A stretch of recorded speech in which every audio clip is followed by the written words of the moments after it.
Invest in agriculture. Invest in the future of Africa. Invest in our youth. Invest in the future of Africa.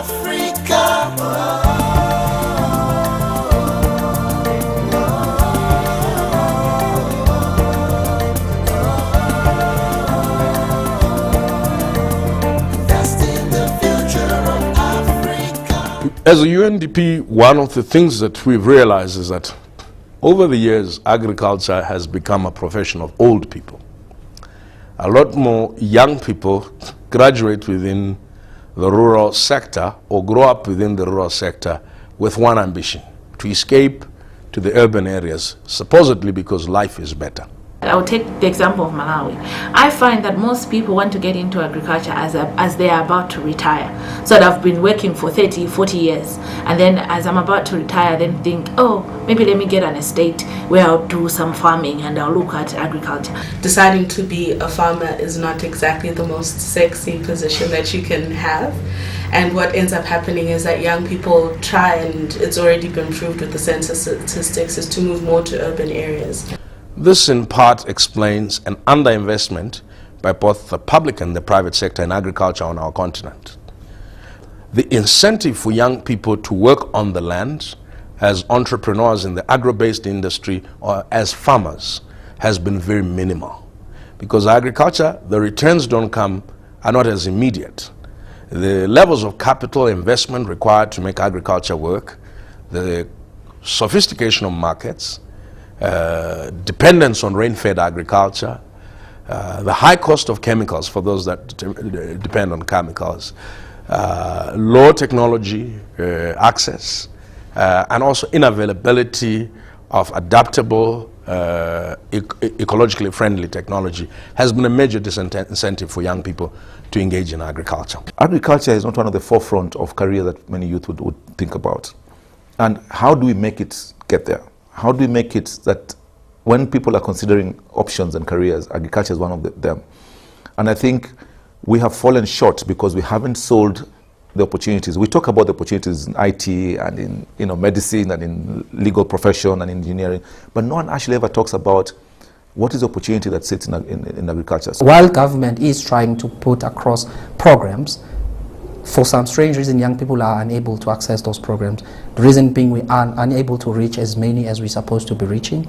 So there is still a need for government to do more. As we look at agriculture, we need to find ways of encouraging the youth to look at agriculture because it has got huge potential. It does employ a lot of people. And if you actually apply modern technologies, some of the technologies that are coming up, you actually can get the youth to actually invest and actually realize that this is also a career path.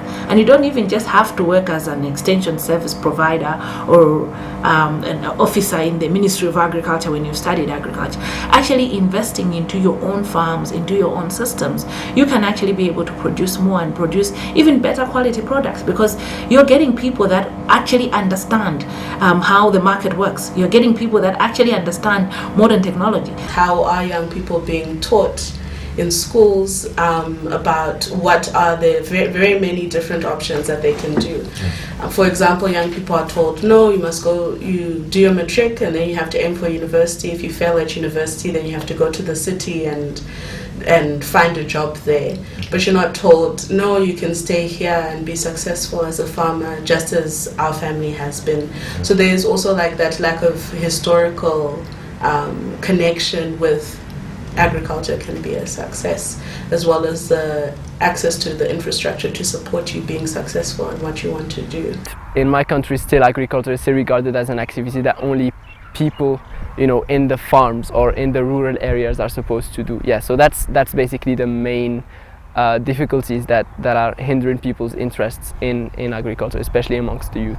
The reason why people won't go for agriculture is because they know that it's really hard for someone to advance if they take their career in agriculture. For example, somebody would go to school to study agriculture, but then when they come back, they don't have enough resources to actually implement the ideas they have.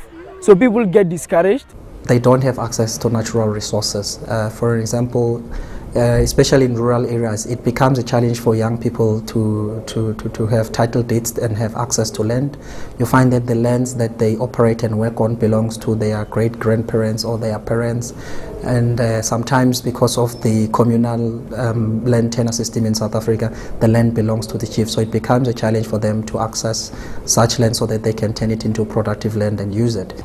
Firstly, we don't have much land, so the land is very limited. As you can see, there's a lot of trees around, so we can't like basically work on a large scale. So we're supposed to be doing like commercial farming, like distributing to stores and factories, but we can't be able to do that in such a small scale. We need more land, and we need bridging finance, and we need more resources in order for us to continue with this business and make it to a bigger thing. The other challenge is that within the rural quantum, we don't have agricultural value chains.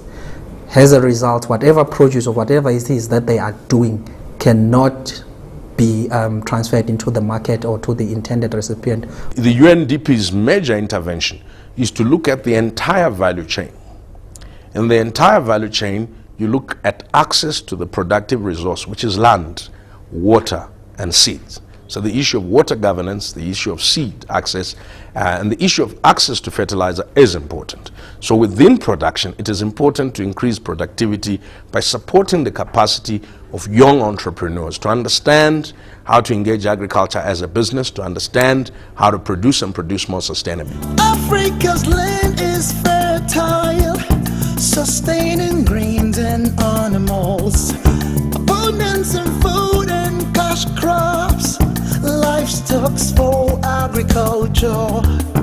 Oh, let us come on, let's revive the agro-allied industry in Africa. The issue of inclusive market development is important. In inclusive market development, you have to look at agriculture primarily, but you have to look at agro-based industry. What can we do with tomatoes before they rot? Apart from tomato juice, dried tomatoes, who do we export these things to?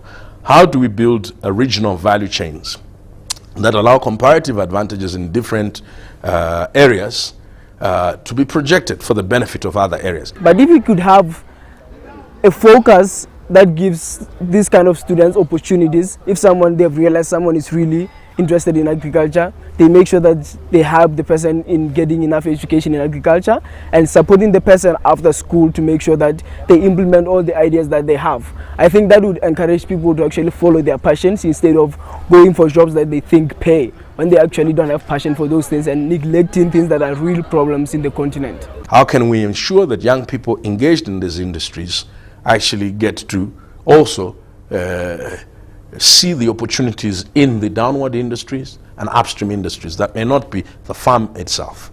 How do we use technology to enhance not just productivity but access to market and better prices for young people? Make sure that the youth have got access to any online activities. When you're online, you have access to information. By using the current social platforms, you can engage with other stakeholders, maybe other youth, etc., that are in that agricultural industry. So this will facilitate the share of information, it will facilitate sharing of best practices, etc. One of the things that we have to do is to encourage farmers to use an SMS to actually tell the market what products they have. This is something that we don't even have to encourage the youth to understand, because they already understand how that market space can work for them. Youth today are capable of becoming major players in manufacturing, major players in upscale, downscale industry, and major players in providing social service. But the education system that we have is still teaching them history, is still teaching them how to analyze the world the same way that their great-grandfathers did or their fathers did. And this, I don't think, is a good service.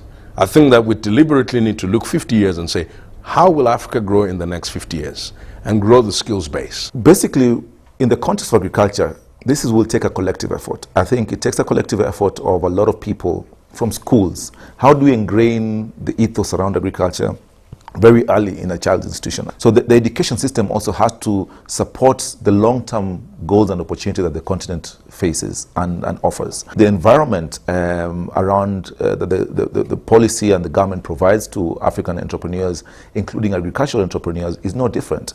We have to make it easy for people to set up businesses and run businesses. We have to make it easy for people to access inputs for agriculture. We have to make it easy for people to access markets for the products.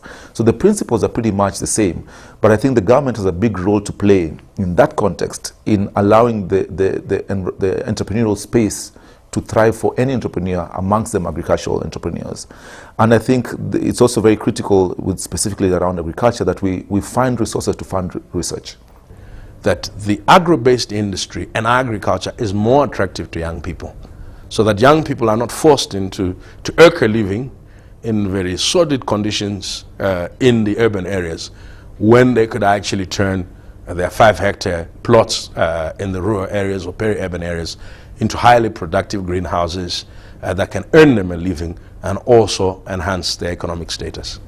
One of the key leverage areas for helping youth involved in agriculture is the recognition by government that the majority of young people in this country are in rural areas, and we cannot allow a situation where we have young people moving to urban areas because those areas are already congested. So we need to plow back. So rural development has received a lot of attention in the past couple of years. As a result, there are now specific programs and vehicles that are focused at addressing challenges that are faced by young people, including ourselves. For example, we now have a unit of rural development that's tried to talk to such challenges that are faced by young people. So we are trying to get all our resources and pull our efforts with our social partners like your Department of Rural Development and Department of Agriculture, Forestry and Fisheries to get into the rural space and try and assist young people. If you skill them correctly, if you give them the right mindset and the right skill set, you have a good combination of things there that can actually build a real huge critical mass of entrepreneurs on the continent. That for me is the critical part that Africa needs to address. Are we providing the right environment? Are we providing the right access to capital?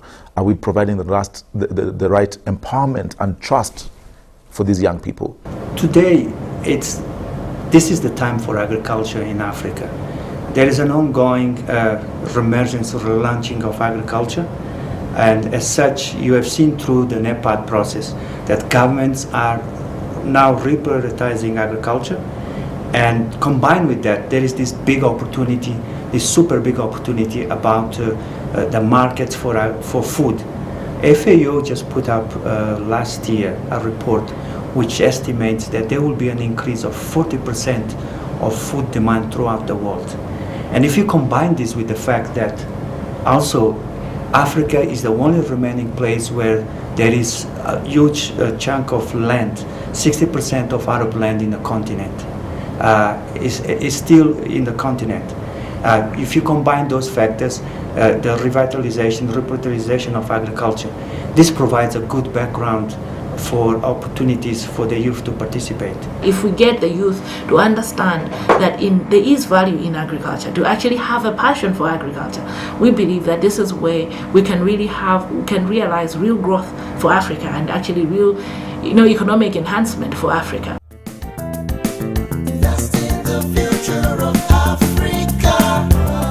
Les agriculteurs, les coopératives, les organes de régulation, les agences gouvernementales, les compagnies, les associations d'affaires, les multinationales, les banques, la société civile, les académiciens, les jeunes de l'Afrique, peuple de l'Afrique. Investissez dans l'agriculture. Oui, nous le pouvons.